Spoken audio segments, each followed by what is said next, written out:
Xo'p, tasavvur qilamiz, siz tadbirkorsiz yoki deylik, ana shu tadbirkorni endi moliyasini boshqaruvchisi sifatida maydonga chiqyapsiz. Deylik, hali sizda korxona yo'q va sizni tasavvur qiling, o'zingizni binoyingiz bor, yeringiz bor. Albatta tadbirkorlik uchun birinchi nima kerak? Yer kerak, bino kerak. Va deylik, siz avval olib qo'ygan qanaqadir bir upakovka qiladigan apparatingiz bor, stanogingiz bor. Va o'zingizni mana bunaqa gruzavik mashinangiz bor va seyfingizda deylik pulingiz bor. Bu yerda qiymatlarni ko'rsatganman. Masalan, 3000, bu 3 milliard bo'lishi mumkin, 300 million bo'lishi mumkin. Nima bo'lgan taqdirda ham kichkinaroq sifrani olib ishlash qulay. Binoyimiz 3000, yerimiz 4000, mana stanok 1000 so'm. Naqd pulimiz bor, uyimizda turgan. Hali biz tadbirkorlik haqida gap ketmayapti bu yerda. Shunchaki jismoniy shaxsni masalasini ko'ryapmiz bu yerda. Xo'p, endi nima bo'ladi? Mana shu ish boshlanganda biz balans tuzib olamiz. Bu faqatgina rasmiy buxgalteriya uchun bu balans qiziq deyotganlar yoki faqat shu buxgalterlar yuritadi va bir yilda bir marta topshiriladigan hisobot shakli deyish juda ham noto'g'ri va ko'ryapman amaliyotda bu narsani. Balansni yaxshi tushunish har qanaqa kishi uchun, masalan, u moliyachi bo'lsin yoki biznes egasi bo'lsin, juda ham muhim. Chunki balans korxonamizni holatini ko'rsatib beradi. Pullarimiz qayerda turibdi, kimda qancha qarzimiz bor, umuman bizni o'zi nimalarimiz bor, umumiy oborotimiz qancha. Mana shu savollarni jamlanmasi sifatida balans juda ham muhim bo'lgan instrument hisoblanadi. Shuning uchun bu narsani bilish hammamizga muhim hisoblanadi. Xo'p, endi qarang. Demak, bizda mana shu jarayon bor. Biz rasmiy buxgalteriya, qonunchilik haqida gapirmayapmiz. Shunchaki o'zimizni ko'cha tilida bu narsani tushuntirishga harakat qilyapmiz. Shu narsalarimiz bor va shuni keling mana balans sifatida biz balansga joylashimiz kerak. Endi ko'pchiligimiz eshitganmiz, balansni o'zi ikkita tarafi bor. Ya'ni aktiv tarafi va passiv tarafi. Buni ko'pchiligimiz bilamiz. Xo'p, ko'radigan bo'lsak, aktiv. Bu yerda nima degan savolni o'rtaga qo'yganman. Ya'ni aktiv o'zi bizga foyda keltiradigan. Kelajakda deylik, mana yerdir, binodir, stanokdir, shu narsalarni ishlatishimiz va oborot qilib aylantirishimiz natijasida bizga foyda keltiradi. O'z nomi bilan aktiv, ya'ni faol degan. Endi passiv bu qayerdan? Ya'ni mana shu bizni aktivlarimizni asosi o'zi qayerdan kelyapti? O'zimiz pul tikib biznes boshlayapmizmi yoki qanaqadir qarz hisobiga, bankdan kredit olish hisobigami, mana shunaqa majburiyat hisobiga ish yurityapmizmi? Ya'ni mana shu bor narsalarimizni asosi o'zi qayerdan kelyapti? Bizning misolimizda hozir deylik, biznesmen faqat o'zini 10500 pulini tikyapti va bunga deylik yer olyapti, to'g'rirog'i olingan yeri bor, binosi bor va hokazo, mana shu aktivlari bor. Buni asosida nima yotibdi? 10500 so'm o'sha dastlabki tikilgan pul demak yotyapti. Xo'p, demak dastlabki ish mana shundan boshlanyapti. Ozgina qaytarish qilib yuboraman shekilli. Xo'p, mayli, ozgina qaytarish qilib yuboraman. Boshda ko'rdik, biznes boshlayapsiz. Stanogingiz bor, bino bor, yer bor, seyfingizda uyda naqd pul bor, avtomashinangiz bor, hammasi zo'r. Biznes boshlamoqchisiz. Deylik, qanaqadir bir shakar upakovka qiladigan bir ishlab chiqarish qilmoqchisiz. Xo'p, mana shu bor narsamizni balansda birinchi joylab olishimiz kerak. Balans bu faqat buxgalter uchun emas, bu tadbirkorning o'zi uchun ham, moliyani yuritib turgan odam uchun ham kerak narsa. Ya'ni bir yilda bir marta topshiriladigan haligi rasmiy buxgalteriya balansi haqida ketmayapti gap. Lekin asos o'sha, lekin bizni bugungi ko'zlagan maqsadimizki, u rasmiy shunchaki qog'ozda shunchaki sifralar to'ldirib beradigan balans emas, haqiqiy korxonani bu ko'zgusi. Ya'niki siz moliya qaysi tarafga qarab ketayotganligini, bizni o'zi nimamiz bor-u, nimamiz, qayerdan qarzimiz bor, umuman biz foydaga qarab ketyapmizmi, zararga qarab ketyapmizmi? Mana shu kabi savollarga juda ham bu balans ajoyib tarzda javob beradi. Shuning uchun balansning mohiyatini, logikasini yaxshi anglab olish kerak. Buxgalter bo'lsangiz, moliyachi bo'lsangiz, biznes egasi bo'lsangiz. yoki umuman shaxsiy o'zingizni moliyangizni boshqarishda ham bu narsa juda ham muhim. Shaxsan men o'zim bir necha yillardan beri shaxsiy anaqamni, buxgalteriyamni, uzr, hozir mikrofonimni to'g'rilab olishim kerak menimcha. Shaxsiy hisob kitoblarimni yuritib kelaman. Bunda mana shu balansli logikasi juda ham menga qo'l keladi. Tushunaman nima bo'layotganligini. Shuning uchun bu narsani anglab olish juda muhim hisoblanadi. Xo'p, aktiv bu nima? Ya'ni bizni bor korxonamizdagi narsalar. Ya'ni kelajakda bizga foyda keltiradi mana shu narsalarimiz. Yerimiz bor, binoyimiz bor, stanogimiz bor, kassamizda pulimiz bor, seriyamiz bor, tovarimiz bor va hokazo deylik, mana shu narsalar оборот bo'lib ishlab turadigan bo'lsa, bizga foyda keltiradi. Shuning uchun o'zi nomi aktiv, faol degani. Va nima degan so'roqqa javob beradi odatda. Bu logikasini tushuntiryapman. Endi passiv mana shu nimalarni asosi nima ekanligida, qayerdan kelayotganligida. Ya'ni o'zimiz pul tikib shu yer oldik, stanok oldik, tovar oldikmi yoki qanaqadir majburiyat hisobigami? Ya'niki bankdan kredit olyapmizmi yoki birorta jismoniy shaxsdan qarz olib ish qilyapmizmi? Mana shuni anglatadi. Bizni aktivimizni jami deylik summasi katta bo'lishi mumkin. Lekin bizni majburiyatimiz summasi ham katta bo'ladigan bo'lsa, bunda bu qanaqadir muammodan darak berishi mumkin. Shunga qarab biz xulosalar qilishimiz, to'g'ri yoki noto'g'ri qarorlar qabul qilib qo'yishimiz mumkin. Endi qarang, bizni bugungi misolimizni oddiy ko'rinishda tushunib olamiz va aniq ayta olaman, bugungi mana shu mavzuni siz mohiyatini, falsafasini to'g'ri anglab oladigan bo'lsangiz, 50% holatda siz xohlagan korxonani buxgalteriyasini yuritishingiz mumkin. To'g'ri, qanaqadir provodkalar berishda yoki operatsiyalarda to'xtalib qolishingiz mumkin. Eng asosiysi mantiqni tushunib olasiz. Bugungi o'zi ko'zlagan maqsadim ham mana shu balansni mantig'ini tushunib olish. Endi qarang, doim bizni balansimizda aktivlar va passivlar doim tenglikni ifoda etishi kerak. Shu buzildimi, hisob kitob qilyapsiz, qanaqadir bu programmada qilyapsizmi, Excelda qilyapsizmi, qog'oz qalamda qilyapsizmi, farqi yo'q. Mana shu tenglik buzilishi bilan sizda demak qayerga neto ketayotganligini bilsangiz bo'ladi. Noto'g'ri qilayotgan bo'lasiz hisob kitobda qayerdadir. Xo'p, endi balansda 4 xil o'zgarish bo'ladi. O'zi balans nima desangiz, bu yig'ma hisobot. Ya'ni biz korxonada har kuni bo'ladigan voqealarni qanaqadir tartibda yozib boramiz va ularni o'z kategoriyalari bo'yicha biz svot hisobotga yig'ishtirib balans tuzayapmiz. Deylik, bizda mana birinchi balansimizni hosil qilib oldik. Mana bu o'z mablag'i biz boshda tikkan pulni xuddiki qog'ozda yozib qo'yilgan ko'rinishi bu. Masalan, biz tashkilot ochyapmiz, yagona darajaga boryapmiz deylik. Ustav kapitalni tasdiqlatishda meni 10.500 so'm pulim bor edi.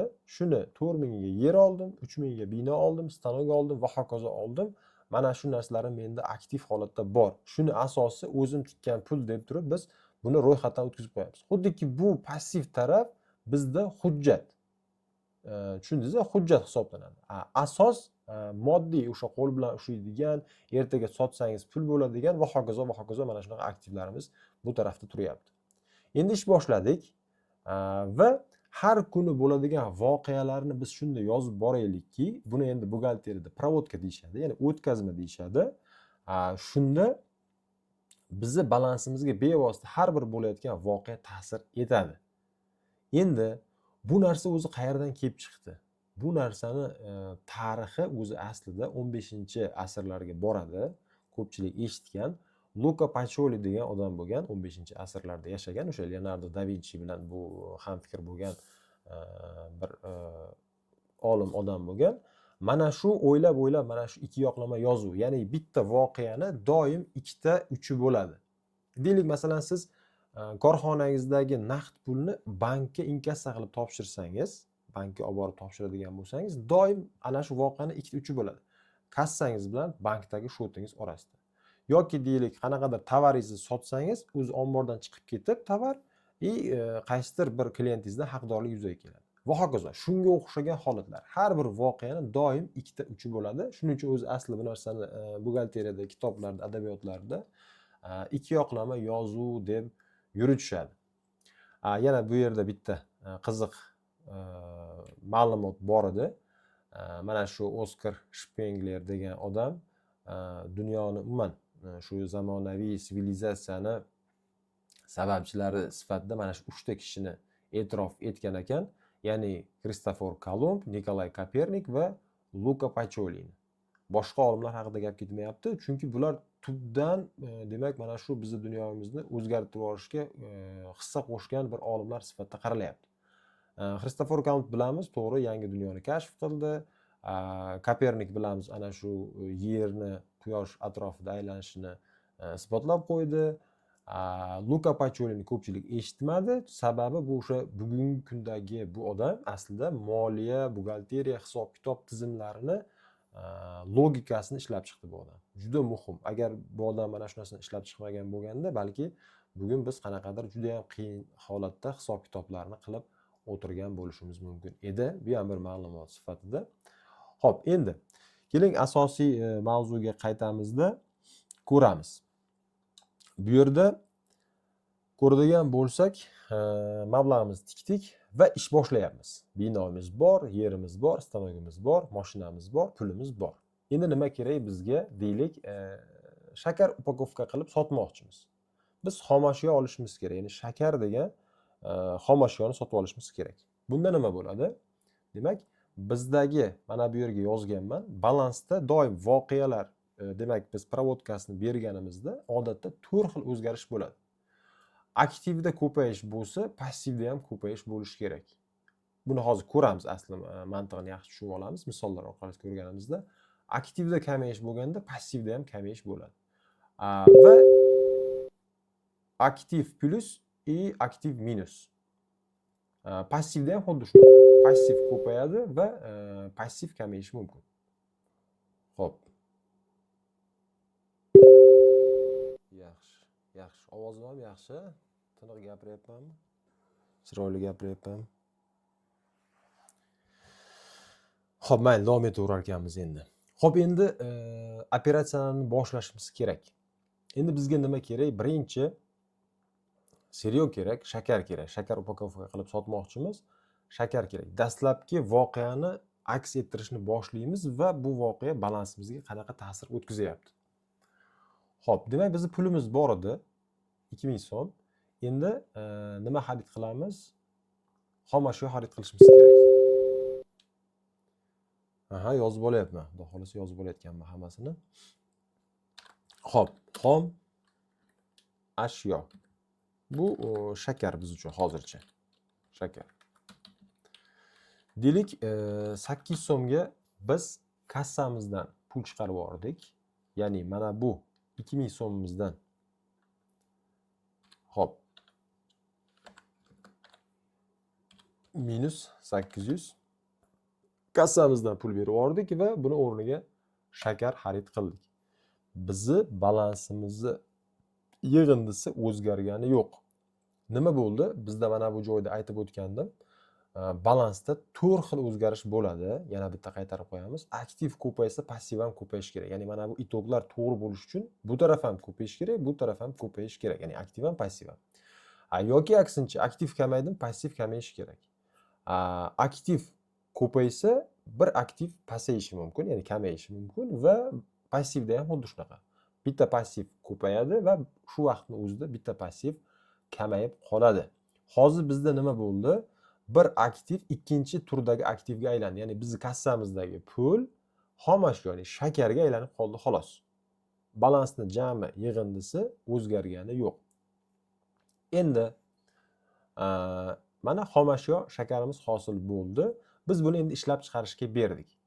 Ishlab chiqarish jarayonimizda nima bo'ladi? Ishlab chiqarish sexi bo'ladi. Odatda bu rasmiy buxgalteriyada 20-10 degan shot bor. Mana shu joyga o'tyapti. Xuddiki shakarni biz ombordan oldik, xomashyo ombordan olib, ishlab chiqarish sexiga o'tkazib qo'yamiz. Mana shu 800 so'mni jami hammasini o'tkazamiz. Va xomashyo omborida hech narsa qolmadi. Masalan, shunaqa tasavvur qilib turamiz. Va ishlab chiqarish seximizda, ya'ni ichkarida, ana shu stanokni oldida upakovka qilishga tayyor shakarimiz hosil bo'lib turibdi. Endi bu ishlab chiqarildi. Ishlab chiqarib tovar holatiga keltiriladi.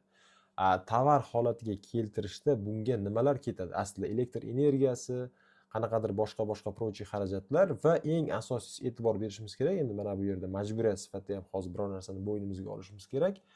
Xodimlar ishlashadi. Yanvar oyi deylik, 2026-yil yanvar oyida turibmiz.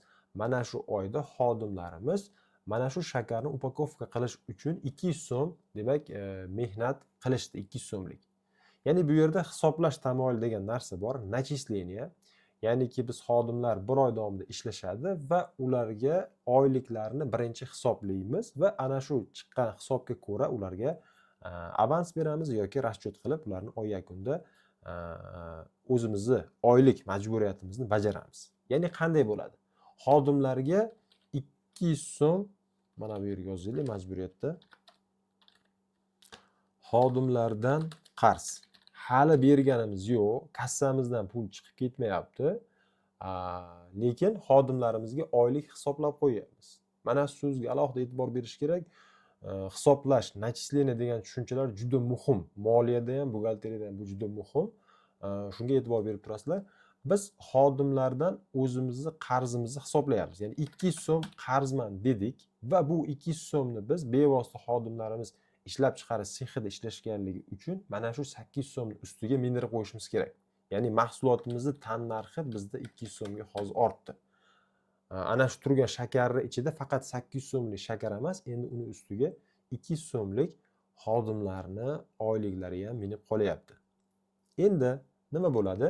Mana shu xodimlarga biz ana shu 200 so'mlik qarzni oy yakunida berib yuborishimiz kerak. Bunda nima bo'ladi? Kassamizdan, demak, xodimlarga qarzimizni yopib qo'yishimiz kerak. Bunda kassamizdan 200 so'm pulni chiqarib yuboramiz va xodimlardan mana bu 200 so'mlik qarzimiz ham o'chib qoladi. Ya'ni 0 bo'lib qoladi mana bunday holatda. Ya'ni bu yerda nima bo'layapti hozir? Kassadan pulni chiqib ketishi, bir aktivni kamayishi va shu bilan birga bitta passivni kamayishini ko'rishimiz mumkin. Mana bu jarayonga tushyapti. Albatta mana shu 4 ta holatdan bittasiga tushadi. Bo'layotgan voqeani biz aks ettirayotganimizda mana shu balansda o'zgarishi 4 xil holatda bo'layapti. Pulni berdik, ya'ni aktivimiz kamaydi va shu vaqtda o'zida xodimdan qarzimiz kamayib qolyapti. Endi keling, mana shu 1000 so'mga tayyor bo'ldi bizni shakarimiz, upakovka qilindi. Endi bu yerdagi boshqa xarajatlarni hozircha inobatga olmaymiz. Logikani tushunib olsak bo'ldi asosiysi. Endi mana shu shakarimizni deylik 1500 so'mga sotamiz. Hozir bu aslida ishlab chiqarish sexi edi. Bundan aslida tayyor mahsulot omboriga o'tkazib olishimiz kerak aslida. Sexda tursa bu bizga xuddiki yarim tayyor mahsulot sifatida turib qoladi. Biz mana bu 1000 so'mlik tayyor bo'lgan sexdagi mahsulotimizni endi tayyor mahsulot omboriga o'tkazib olyapmiz. 1000 so'm bu yoqqa chiqib ketdi va tayyor mahsulot omborida hosil bo'lib qoldi. E'tibor berayotgan bo'lsangiz, bizni aktiv va passivlarimiz jami hech qachon buzilib, o'zgarib qolmayapti.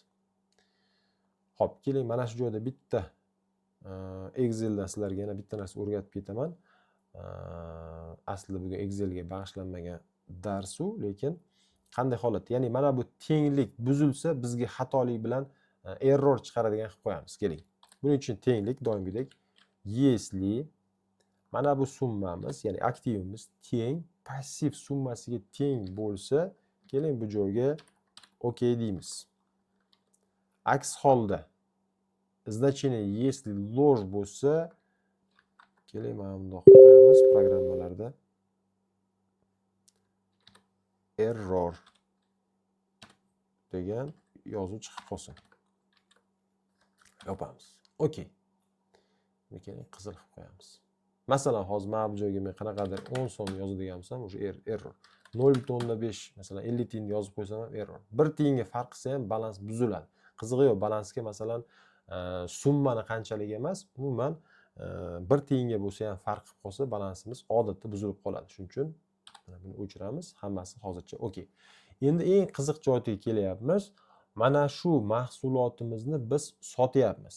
Kimgadir deylik nasiyaga sotyapmiz. Nasiyaga sotsak bizda xuddiki haqlarimiz yuzaga keladi, haqlar. Ya'ni ma'lum bir qaysidir mijozdan haq bo'lib qolamiz. Endi bu yerda nima bo'ladi? Bizni haqqimiz o'sha qog'ozda rasmiylashtirilgan holatda yoki og'zaki tarzda bo'lsa ham biz haq bo'lib qolyapmiz. U ham bizni aktivimiz aslida. Omborimizdan chiqib ketayotgan ana shu tovarimiz bizda qanaqadir оборотga ega bo'lyapti-da, kimdandir haq bo'lib qoladi. Chunki ertaga u haqqimizni olsak, bizni kassamizga pul kelib tushadi. U ham aktiv aslida. Naqd bermadi, lekin nasiya sifatida ana shu bir mijozni gardanni mana shu qarz turganligi uchun bu ham biz uchun aktiv hisoblanadi. Deylik, mana shu 1000 so'mlik tovarimizni 1,5 mingga sotdik. Nima bo'ladi bu yerda? Bizda 1,5 ming so'm hozir haqqimiz yuzaga kelib qoladi va mana bu tayyor mahsulot omborimizdagi tovarimiz bu yerdan chiqib ketadi. 1000 so'mlik narsamiz chiqib ketyapti. Bunday qilib formula qilib yozib turamiz. Va hozir bizda error yuzaga kelib qoldi. Ya'ni bizni aktivimiz ko'payib ketdi, passivimiz 10.500 ligi bo'yicha turibdi. Bu holat balansga qanday ta'sir o'tkazishi kerak? Va bu hozir o'rtadagi 500 so'm raznica nima? 500 so'm raznica bizni foydamiz hisoblanadi. Bu foyda qayerda ko'rinadi? Odatda balansni mana shu o'z mablag'lari bo'limida, demak, foydalar ham ko'rinib turadi. Aslida bu narsa provodga berish natijasida ko'rinib borib oxiri bizni o'sha o'z mablag'lari, manbalarimizni, ustav kapitalimizni ko'payishiga sabab bo'ladi. Ya'ni qanday bo'ladi bu yerda? Aslida mana bu yerda biz daromadimiz 1,5 ming minus uni xarajatini yozishimiz kerak bo'ladi. Mana shu 500 so'm bizni ustav kapitalimizni ko'paytiradi.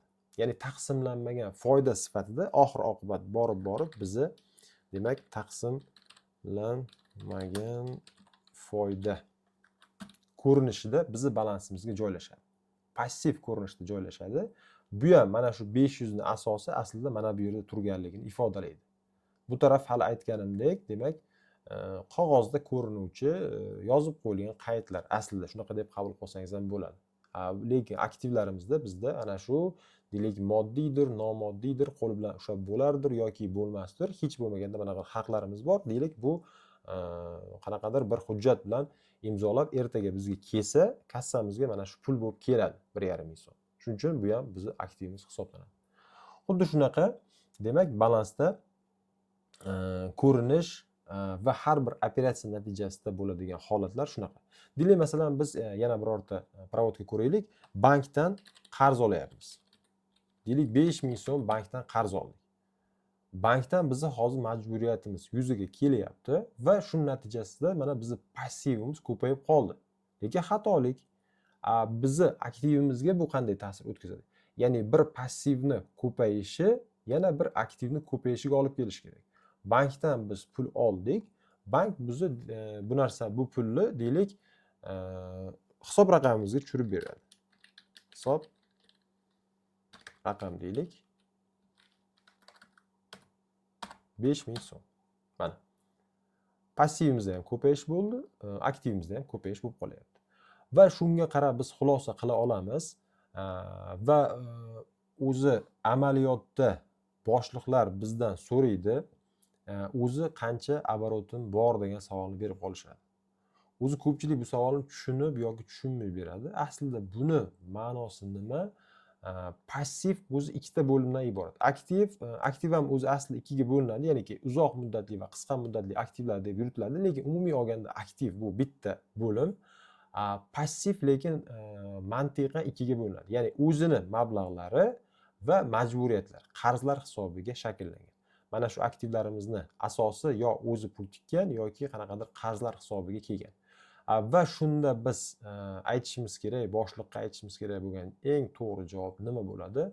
Bizni mana shu ustav kapitali demak hosil qilgan mana shu qiymatimiz sof оборот bo'ladi. Ya'ni jami aktivimizdan, jami majburiyatimizni ayirib tashlasak, bizni sof оборотimiz, ya'ni korxonani hozir shunday yopsak, hamma bor narsamizni o'z qiymati bo'yicha sotamiz va majburiyatlarimizni yopamiz. Shundan keyin boshliqning qo'lida sof qancha pul qoladi? Shundagi javob bizni sof оборотimizni ifoda etadi. Ya'ni bu yerda 16 ming jami aktiv, 5 ming bizni majburiyatlarimiz, qarzlarimiz, buni yopishimiz kerak va buni yopgandan keyin qo'limizda sof 11 ming mana boshda tikkan pulimiz plus biz mana bu joyda demak qanchaga adashmasam 1000 so'mga 1000 so'mga tayyorlangan mahsulotimizni 1,5 mingga sotib qo'yganimiz evaziga biz foyda ko'rib qo'ygan bo'lamiz. Shuni hisobiga boshliqning qo'lida deylik yoki biznes egasini qo'lida deylik, sof 11 ming so'm pul qoladi. Mana shu sof оборотni ifoda etadi. Xo'p, shu yergacha tushunarlimi? Bo'linib eshitilib eshitilmasdan ketdi hammasi. Bitta reaksiya bersalaring, bitta masala bor, shuni ko'ramiz, keyin amaliy masala bor, tashlab beraman, uni ishlab keyin ko'rib qo'yamiz. Xo'p, yaxshi.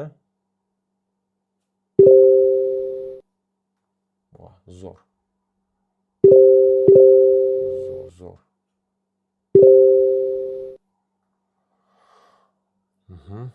Rahmat. Rahmat hammaga. Tak, endi bitta masalamiz bor. Shuni keling ko'rib qo'ysak. Oddiy masala, lekin mana shu masalani o'zi yecha olsak, bo'ldi. Biz boshda aytib o'tganimdek, har qanaqa holatdagi korxona bo'ladimi yoki siz o'sha chorniy mayli moliyasini qilayotgan bo'lsangiz ham logikani tushunasiz. 50% holatda bu narsani qilish imkoniyatingiz hozir sizda paydo bo'ldi aslida. Hozirgacha balans haqida tushunchalaringiz boshqacharoq bo'lgan bo'lsa, mana shu narsani bilishi o'zi yetarli. Bu shunchaki motivatsiya emas, haqiqat bu. Chunki o'zimni deyarli 15 yildan beri mana shu sohada yurib, endi mana shu mohiyatni tushunib yetdimki, o'zi biz institutda bu narsani o'tib qo'ygan ekanmiz. Prosta biz mohiyat tushunmagan ekanmiz, shunga yetib keldim. Shunga sizga ilindim bu narsani oddiy, sodda, jaydari qilib tushuntirib berishga. Xo'p, endi keling. Biznes boshlashga pul tikilyapti, 700 so'm boshda pul tikilyapti. Ya'ni bu yerda naqd pul tikilyapti degan ma'no ketgan. Keling bu narsani bu yoqqa olib olamiz. Bu ham fishka, kontrolni bosaman, mishka bilan demak ushlab tortib olsam, dublikat bo'lib qoladi. Exceldan ham ma'lumotlar berib ketaylik. Hop, bularni o'chirib ketamiz. Bu qolsin. Hop, hozircha hammasi 0, tushunarli. Endi nima bo'layapti? Pul tikyapmiz, boshda 700 so'm. 700 so'm pulim bor edi deb biznesmen ish boshladi va bu yerda kassasiga 700 so'm pul qo'yib qo'ydi. Aktiv sifatida real qo'l bilan ushlanadigan pul bor kassada. Buni asosi qayerda? Biznesmen boshda mana shu pulni tikib qo'yyapti. Zo'r. Endi uskuna sotib olindi 300 so'mga. Uskuna sotib olyapmiz. Mana bu joyga yozamiz. Uskuna 300 so'mga sotib olyapmiz. Qarasak, balansda xatolik. Nimaga xato qilyapmiz? Biz kassamizdan pul berib o'z uskuna sotib olyapmiz. Mana bu joydagi bir aktivni ko'payishi, bir aktivni kamayishiga sabab bo'lyapti. Demak, mana bu 700 so'mimizdan biz ayirib qo'yishimiz kerak 300 so'm. Kassamizda 400 so'm pul qoldi. 300 so'm uskunaga o'tib ketdi. Xo'p, endi xom ashyo sotib olyapmiz 300 so'm. Keling, mana bu joyga yozamiz. Xom ashyo 300 so'mga sotib olyapmiz. Nima hisobiga? Mana bu kassamizdagi pul hisobiga 300 so'm. Kassada 100 so'm pul qolyapti, 300 so'mga xom ashyoga aylanib qolyapti. Yana bir aktivni ko'payishi va yana bir aktivni kamayishiga sabab bo'lyapti. Xo'p, ishlab chiqarishga xom ashyo berildi. Ishlab chiqarishga xom ashyo berildi. Zo'r. Mana bu xom ashyo bizni xom ashyo omborimizda turgan xom ashyo. Endi ishlab chiqarishga berilish, tasavvur qiling, katta ishlab chiqarish sexi, ana shu ishlab chiqarish sexiga ombordan xom ashyo olib chiqib beryapmiz. Bunda ham provodga berilishi kerak, ya'ni o'tkazma berilishi kerak. Nima bo'ladi? Alohida o'zi aslida ishlab chiqarish sexi degan o'zi shot bor, ana shu joyga o'tib ketyapti. Bir aktiv yana ikkinchi aktiv aylanib qolyapti, 250 so'm. Demak, xom ashyo omborida mana bu 300 dan ayirib qo'yamiz 250 so'm. Xom ashyo omborida 50 so'mlik xom ashyomiz qoldi. Ishlab chiqarish seximizda 250 so'mlik bizni deylik ana shu shakarimiz turibdi. Xo'jalik inventari nasiyaga sotib olindi. Mana bu zo'r holat. Xo'jalik inventari. Xo'jalik inventari o'zi nima? Qanaqadir kalkulyator bo'lishi mumkin, qanaqadir kiyim bosh bo'lishi mumkin. Bu inventarlar to'g'risida o'zi BXMSda bor. To'liq o'rganib olsangiz ham bo'ladi. Demak, inventar deb mana bu joyga yozib turamiz. Inventar. Qanchaga? 20 so'm. Endi balansimiz buzildi hozir. Buni naqdga olganimiz yo'q, nasiyaga oldik. Уже biz nasiyaga oldikmi, bizni bo'ynimizda majburiyat yuzaga kelyapti. Mana bu joyda majburiyat. Ana shu 20 so'm biz majburiyatga ega bo'lib qoldik. Hozir shundoq ishni yig'ishtirib, bor aktivlarimizni sotib, hamma qarzlarimizni yopsak, yana boshda qolgan bizni ana shu tikilgan 700 so'm pulimiz qolyapti. Tushunarli? Zo'r. Endi xo'jalik inventari uchun pul to'landi. Biz pramo o'zi pulga borib naqdga olmagandik, nasiyaga olgandik. Endi ana shu narsani yopyapmiz. Kassamizdan endi 20 so'm chiqib ketyapti va mana bu 20 so'mni biz shundoq yopib qo'yapmiz. Bir aktivni kamayishi va bir passivni kamayishi. Bo'layotgan voqea balansda mana shu 4 ta doirada aylanib yuribdi. Mana shu narsani zo'r tushunib olsangiz, o'zi balans bo'yicha hech qanaqa savol qolmaydi. Har qanaqa operatsiya bo'lsa, buni mana bunaqa balansga ta'sirini уже siz как nima desa bo'ladi? Chustvasini qila olasiz. Xo'p, endi xodimlarga ish haqi hisoblandi. Xodimlar bor ekan, deylik, qorovuldir, administratsiyadir, ishchidir, sex ishchisidir, farqi yo'q. Shularga ish haqi hisoblanyapti. Ish haqi hisoblanganda aslida endi bu yerda hozir bu to'g'rirog'i aslida ishchilarga nisbatan berilgan. Shuning uchun mana bu joyda xodimlardan qarz degan biz bitta bo'limimiz bor, passiv. Bularga 100 so'm biz hisoblayapmiz. Ya'ni 100 so'm haqiqatdan sizlardan biz qarz bo'ldik deyapmiz. Nima uchun? Ular sexda ishlaganligi uchun. Endi sexda ular 250 so'mlik shakarni qayta ishlayotgandi. Biz 250 so'mni hozir 100 so'mga, 300 so'mga sotamizda 50 so'm foydamiz bor deb sotadigan bo'lsak, biz mana bu majburiyatni, ya'ni xodimlardan qarzimizni mana bu mahsulotimiz tannarxiga qo'shmagan bo'lib qolamiz. Aslida buni tannarxi hozir bizga 350 so'mga tushyapti. 300 so'mga sotsak biz ziyon qilib qo'yamiz. Shuning uchun bu narsani mahsulot tannarxiga qo'shib qo'yishimiz kerak. Mana bunday tartibda. Ya'ni ishlab chiqarish sexidagi 250 so'mlik shakarimiz hozir 350 so'mga aylanib qoldi. Va shu bilan birga mana bu joyda bizni qarzimiz turibdi. Hali chunki kassamizdan pul berganimiz yo'q bularga. Endi kassaga bankdagi hisob raqamdan pul olib kelindi. Kassaga bankdagi hisob raqamdan pul olib kelindi. Hozir bu joyda bizda bitta no ketibdi. Bankdagi hisob raqamimizda pul hosil qilmagan ekanmiz. Hozir mana shu joyda o'zida bizda muammo kelib chiqadi. Ya'ni noto'g'ri narsa kelib chiqadi. Qanday bo'ladi? Keling mana shu operatsiyaning noto'g'riligini shunaqa paytda ham tushunib ilg'ab qolsangiz bo'ladi. Ya'niki, yana hisob raqam nima bo'layapti? Hisob raqamdan pul olib kelindi. 50 so'm kassaga. Xo'p, mana bu joyda hozir kassamizga 50 so'm pul qo'shilib qoldi. Hisob raqamimizda o'zi 0 so'm pul bor edi hozirgi endi misolimiz holatida 50 so'm chiqib ketdi. Balansimiz to'g'ri bo'lib qoldi. Okey hammasi, lekin hisob raqamida hech qachon minusda pul bo'lishi mumkin emas. Hisob raqamida bank o'zicha sizga pul berib olmaydi buni. Bu qanaqadir bankdan kredit olgan bo'lsangiz, majburiyatni bo'yinga olib, keyin hisob raqamiga pul olgan bo'lsak bo'lishi mumkin.